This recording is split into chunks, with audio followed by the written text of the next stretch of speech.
Hello, I'm Steve Follen. Welcome to another weird week from Newslight TV. This week, walking around, crawling around, monkeying around.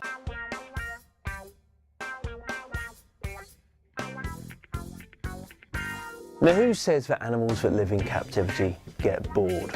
Gorillas certainly don't. They're sophisticated, they're practically human, aren't they? They love to play games, especially on their Nintendo DSIs. This is over in San Francisco Zoo, where a young gamer accidentally dropped their console into the enclosure. Gorilla picks it up and starts playing with it. It's okay though, eventually the great ape was persuaded to give it back in exchange for an apple.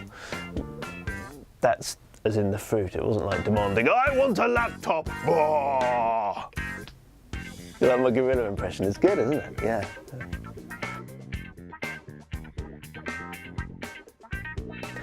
Now, I love riding my bike, but I'm always kind of aware that my crash helmet isn't exactly the best fashion item. I wear it, of course, it's just not that trendy, is it? I always think, oh, if only my helmet looked like a watermelon.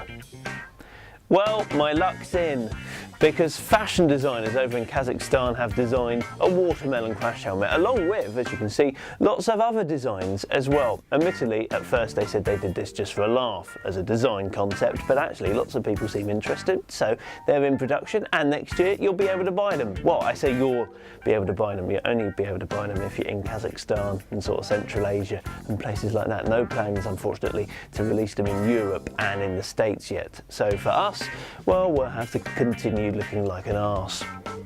Oh no, they've thought of that one as well.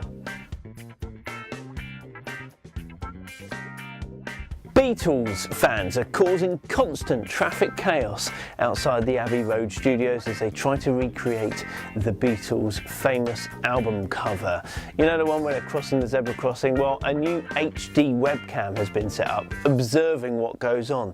And it's amazing the lengths people go to in order to recreate it. Cabbies and other traffic are permanently being upset by people, you know, just freezing in the middle of the road, trying to get their picture taken just to get it just right. All these drivers showing, "Hey, Jude!" Well, it might have been something else actually, but you know. So yeah, it's brilliant. Quite a lot of them were just walking back and forth for hours on end just to get it perfect, spot on exactly the right zebra crossing bit. You can't blame them for going to such lengths though. You know, most of them are just day trippers.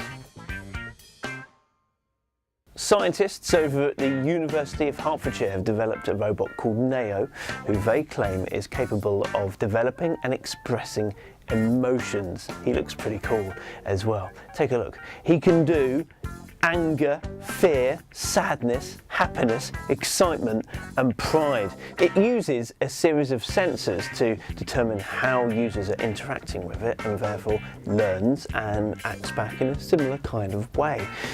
It's hoped that in years to come, robots like Neo might actually be able to help out perhaps the elderly, you know, like become a human-like companion. In the meantime though, hats off to them, Neo.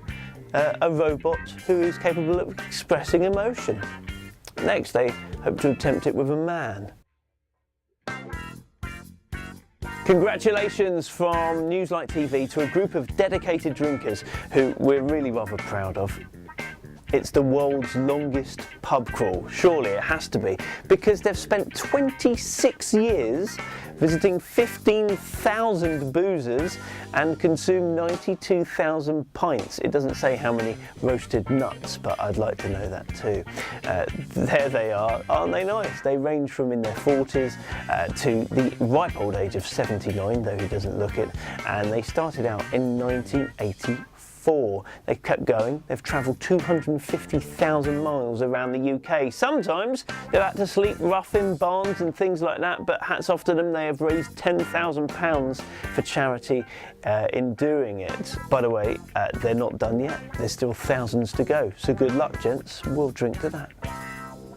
Not with you though. We'll stay where we are.